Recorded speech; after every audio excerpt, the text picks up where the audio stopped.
ఇవాళ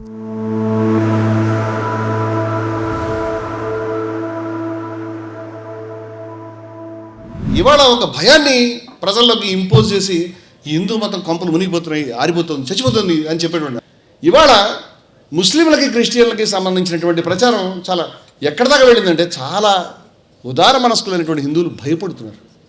ఏమని భయపడుతున్నారంటే హిందూ మతానికి ముప్పు వచ్చింది, కొంపలు మునిగిపోతుంది. మీకు తెలుసో లేదో ఇస్లాం భారతదేశంలోకి వచ్చి 1300 సంవత్సరాలు అయింది. ఒకరోజు కాదు, 2 రోజులు కాదు. నువ్వు పుట్టింది మొన్న, ఇప్పుడు వచ్చి మునిగిపోతుందని చెప్తున్నావు. కానీ మేమంతా కలిసి ఏం చేస్తాం నీకు తెలుసా? తెలీదే. రాబోయేటువంటి 30 సంవత్సరాలు 40 సంవత్సరాలు హిందూ మతం చాలామంది ముస్లింల యొక్క జనాభా పెరిగిపోతుంది. వాస్తవం పెరుగుతుంది. వాస్తవాన్ని వాస్తవంగా చెప్పే ఉద్దేశం నాకు లేదు. కానీ నేను విషయం చెప్తున్నాను, మీకు తెలియదేమో. దక్షిణాది కంటే ఉత్తరాది జనాభా ఎక్కువ పెరుగుతుంది. ఎందుకు పెరుగుతుంది? ఉత్తరాదిలో వాళ్ళది ముస్లింసా? కాదే.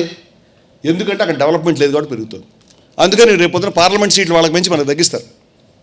దక్షిణాదిలో డెవలప్మెంట్ ఉంది కూడా పెరుగుతుంది. ఎక్కడ డెవలప్మెంట్ ఉంటుంది, ఎక్కడ వికాసం ఉంటుంది, ఎక్కడ చదువుకుంటాడు, ఎక్కడ ఉద్యోగం చేసుకుంటాడు, ఎక్కడ నగరాల్లోకి వస్తాడు, ఎక్కడ అందరితో మిక్స్ అవుతాడు, అక్కడ మనిషి సంస్కారం మారుతూ ఉంటుంది. ఇవాళ మీకు తెలుసో తెలియదు కానీ ముస్లింల యొక్క పరిస్థితి చాలా దయనీయంగా ఉంది. అందుకని వాళ్ళు అంటున్నారు పోటీగా మీరు కూడా కానండి అని చెప్తున్నారు ఈ పెద్ద మనుషులు వచ్చి. అలా ఉంటారా వాళ్ళు ఎప్పటికీ? 1300 సంవత్సరాల్లో లేని 30 ఏళ్ళు వచ్చేసిందా మనకి?